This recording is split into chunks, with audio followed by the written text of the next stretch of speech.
السلام علیکم ورحمۃ اللہ وبرکاتہ۔ ویڈیو شروع کرنے سے قبل آپ سب سے ایک چھوٹی سی گزارش ہے کہ ہمارے چینل رائی عصمت اللہ قادری کو سبسکرائب ضرور کریں تاکہ آپ کو علم و حکمت سے بھرپور ایمان افروز و دلچسپ ویڈیوز بر وقت ملتی رہیں۔ جزاکم اللہ خیرہ۔ اب چلتے ہیں آج کی ویڈیو کی طرف۔ کہانی برے انجام سے بے خوف مت ہو۔ شام کا سمے تھا۔ شہر کے کھلے میدان میں جید اپنے دوستوں کے ساتھ بیٹھا تھا۔ وہ ہنس رہا تھا، مذاق میں بے حیائی کی باتیں کر رہا تھا اور ہاتھ میں سگریٹ تھامے دھوئیں کے چھلے اڑا رہا تھا۔ آسمان نارنگی رنگ میں رنگا تھا، سورج ڈل رہا تھا۔ اس کے دوست بھی ساتھ مست، کچھ زمین پر اور کچھ موٹر سائیکل پر بیٹھے تھے۔ ماحول میں لاپرواہی اور غفلت کا رنگ تھا۔ تبھی اچانک پیچھے سے ایک نرم لیکن رعبدار آواز آئی۔ جید نے چونک کر پیچھے دیکھا۔ ایک نورانی چہرہ، سفید داڑھی، سر پر صاف سفید عمامہ، کندھوں پر چادر، ہاتھ میں لکڑی کی چھڑی۔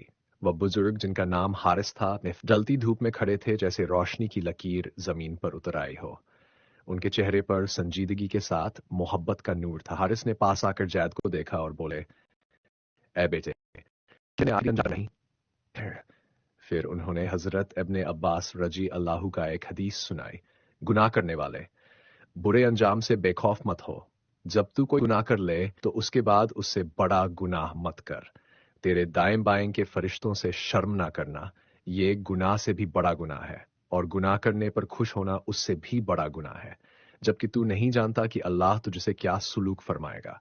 تو اگر ہوا سے پردہ اٹھنے پر ڈر جائے لیکن یہ محسوس نہ کرے کہ اللہ تجھے دیکھ رہا ہے تو یہ سب سے بڑا گناہ ہے۔ جید کے چہرے کا رنگ بدلنے لگا۔ وہ اب ہنس نہیں رہا تھا۔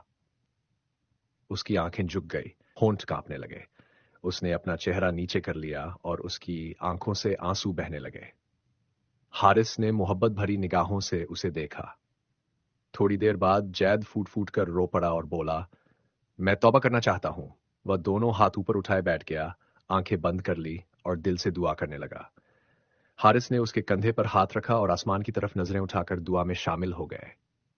انت میں جیسے ہی پاس کی مسجد سے مغرب کی اذان کی آواز آئی، حارث نے ہاتھ اٹھا کر یہ شعر پڑھا، خدایا برے انجام سے بچانا پڑوں کلمہ جب نکلے دم یا الہی۔